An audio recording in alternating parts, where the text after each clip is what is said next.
안녕하세요. 발표를 진행할 3조 박종원 치원우입니다. 저희는 리조트 시금업장 메뉴별 수요 예측 AI 모델 개발이라는 주제로 발표를 진행하겠습니다.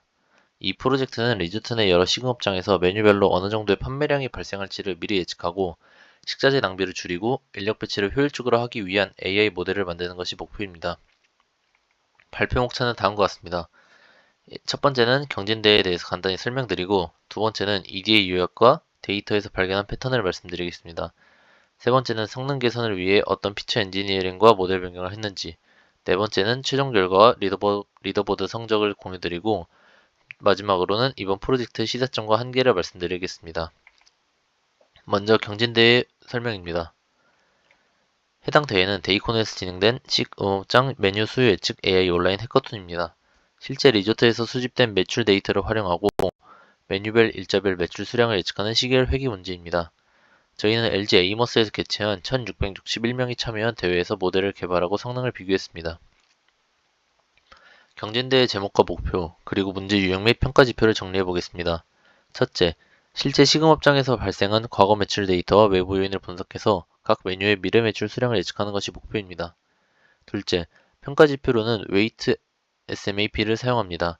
단순한 SMAP가 아니라 업장별 중요도를 반영한 가중치가 들어가 있어서 실제 리조트 입장에서 중요한 업장의 오차를 더 강하게 반영하도록 설계되어 있습니다. 이 중에서 특히 다마와 미라시아 같은 두 업장은 대회 규정상 높은 가중치가 부여되어 있어서 모델링 단계에서 이 두 업장을 어떻게 다루느냐가 성능에 큰 영향을 주었습니다. 세 번째로는 실제 운영 환경에서도 과도하게 과소과대 예측하는 것을 막기 위해서 예측 안정성도 함께 고려해야 하는 문제였습니다. 그래서 저희는 단순히 평균 오차만을 줄이는 것이 아니라 중요 업장에 더 민감한 모델을 만드는 방향으로 접근했습니다. 다음은 EDA 요약입니다. 데이터를 어떻게 이해했고 그 과정에서 어떤 피처 아이디어가 나왔는지 설명드리겠습니다. 첫 번째 데이터 특성입니다. 데이터의 기간은 2023년 1월 1일부터 2024년 6월 15일까지이고 총 일수는 532일이었습니다.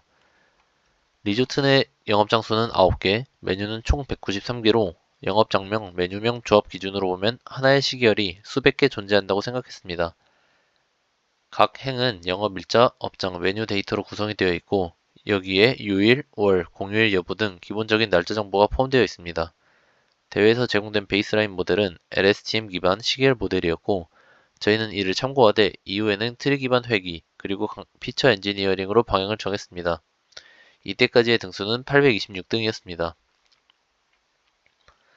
타깃인 매출 수량의 분포를 먼저 확인했습니다. 전체적으로는 0이 많이 몰려있는 꼬리가 긴 분포를 보였고 메뉴별로 평균, 표준 편차 외도가 서로 크게 달라서 어느 메뉴는 항상 조금씩 팔리고 어느 메뉴는 가끔씩 많이 팔리는 식으로 메뉴별 수요 패턴이 상당히 이질적이라는 점을 확인했습니다. 이 결과를 바탕으로 나중에 모델링에서는 음수값 클리핑, 로그 변환 등을 통해 타깃 분포를 조금 더 안정화시키는 전략을 사용했습니다. 다음으로는 메뉴별 매출 수량의 시계열 패턴을 확인했습니다. 히트맵과 시계열 플롯을 통해서 메뉴마다 요일 효과, 성수기 비수기 같은 계절성, 그리고 특정 요일에만 잘 팔리는 일자 패턴이 존재함을 확인했습니다. 예를 들어 주말에만 급격히 수요가 증가하는 메뉴가 있는 반면 평일 점심을 중심으로 꾸준히 팔리는 메뉴들도 있어서 캘린더 기반 피처와 레그롤링 피처가 필수적이라고 판단했습니다.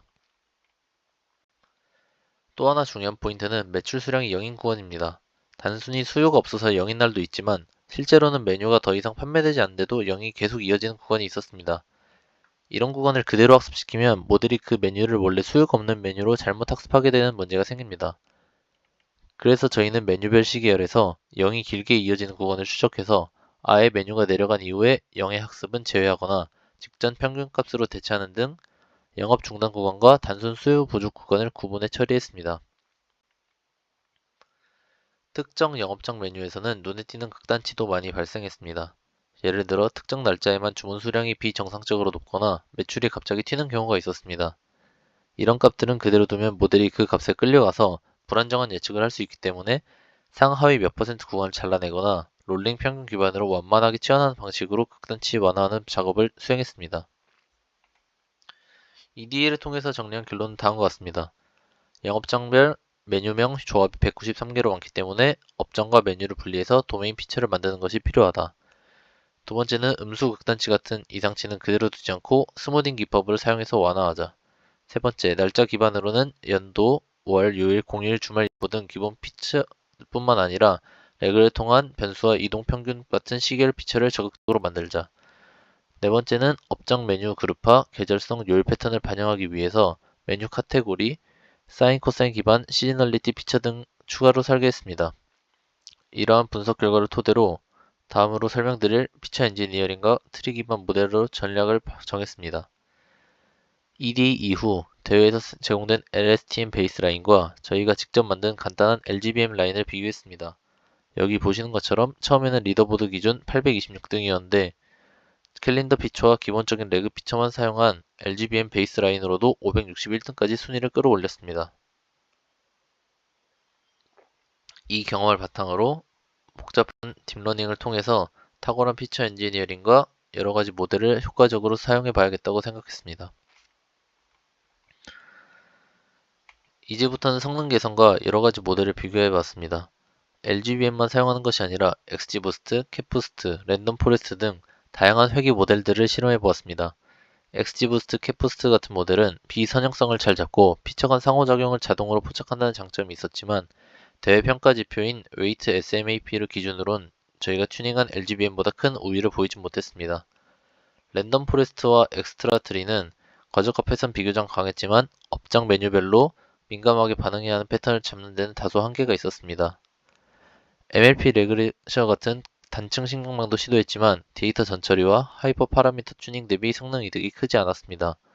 종합적으로 봤을 때 학습 속도, 튜닝 난이도, 리더보드 성능 세 가지를 모두 고려하면 먼저 LGBM이 가장 균형 잡힌 선택이라고 생각했습니다. 추가적인 성능 개선을 통해 피처 엔지니어링을 추가했습니다. 원래 연, 월, 일, 요일, 주말 여부 정도만 있었던 요일 관련 피처를 이즈 위켄드, 주차, 그리고 데이 오브 이어, 먼스, 그리고 연중 위치 비율 등 구체화해서 더 고도화하는 작업을 진행했습니다.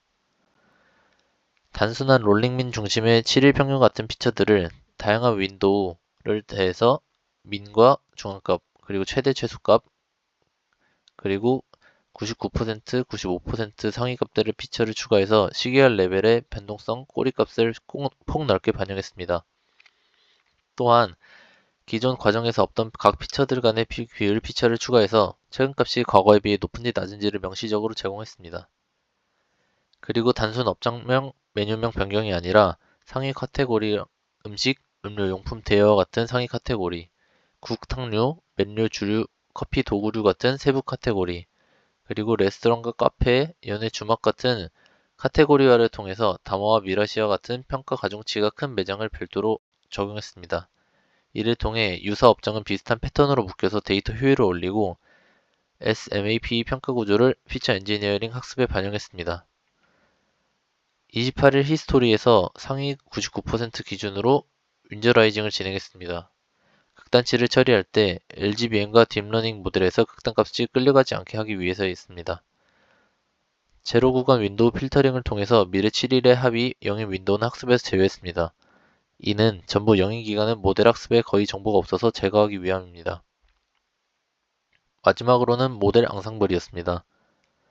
앞에서 여러 모델을 변경해서 성능 개선 과정을 거쳐본 결과 단순 모델로는 성능 개선에 어려움을 느끼고 딥러닝 모델들을 사용해서 학습한 후 가중치에 따른 앙상블을 진행했습니다. 저희가 LGBM 이후에 GRU 모델을 선택한 이유를 말씀드리겠습니다. 저희 데이터는 윈도우 기준으로 최근 28일만 보고 예측하는 구조이기 때문에 수백 스텝 이상의 초장기 시계를 다루는 상황이 아닙니다. 그래서 처음 제공된 LSTM 모델을 사용하지 않고 대신 더 가볍고 학습이 빠른 GRU 모델로 28일 구간의 패턴을 충분히 학습할 수 있다고 생각했습니다. 두 번째로는 트랜스포머 모델입니다. 트랜스포머 모델은 각 날짜를 요일, 계절, 업장, 타입, 메뉴 카테고리와 같은 피처를 하나의 벡터로 보고 셀프 어텐션을 통해서 이 벡터들 사이의 유사성을 학습합니다. 예를 들어 주말이고 여름이면서 레스토랑에서 국탕 찌개류 조합인 날들끼리, 아니면 평일이고 겨울이면서 카페이면서 음료류 조합인 날들끼리 서로 어텐션 웨이트를 높게 주면서 유사한 컨텍스트를 가진 날짜들을 강하게 참고하게 됩니다. 이러한 방식은 단순한 시계열보다 요일, 계절, 업장 메뉴 정보들 사이에서 복잡한 상호작용을 잡는 데 유리하다고 판단했습니다. 마지막으로 만들어진 파일을 후처리를 통해 성능을 개선했습니다. 95% 보니스, 스무딩 커널을 이용해서 상한 클리핑, 비대칭 수축, 그리고 시계열 스무딩을 적용하고 소수점 노이즈를 제거하기 위해서 최종적으로 정수형으로 변환했습니다. 이런 이유들로 저희는 앙상블과 피처 엔지니어링, 적절한 가중치 설계와 후처리 조합이 리더보드 성능과 실무적인 해석 가능성 측면에서 가장 적합한 솔루션이라고 판단했습니다. 이제 최종 결과를 말씀드리겠습니다. 저희는 이러한 앞선 과정을 통해서 퍼블릭 등수는 9위, 프라이빗 점수는 3등에 해당하는 순위에 올랐습니다.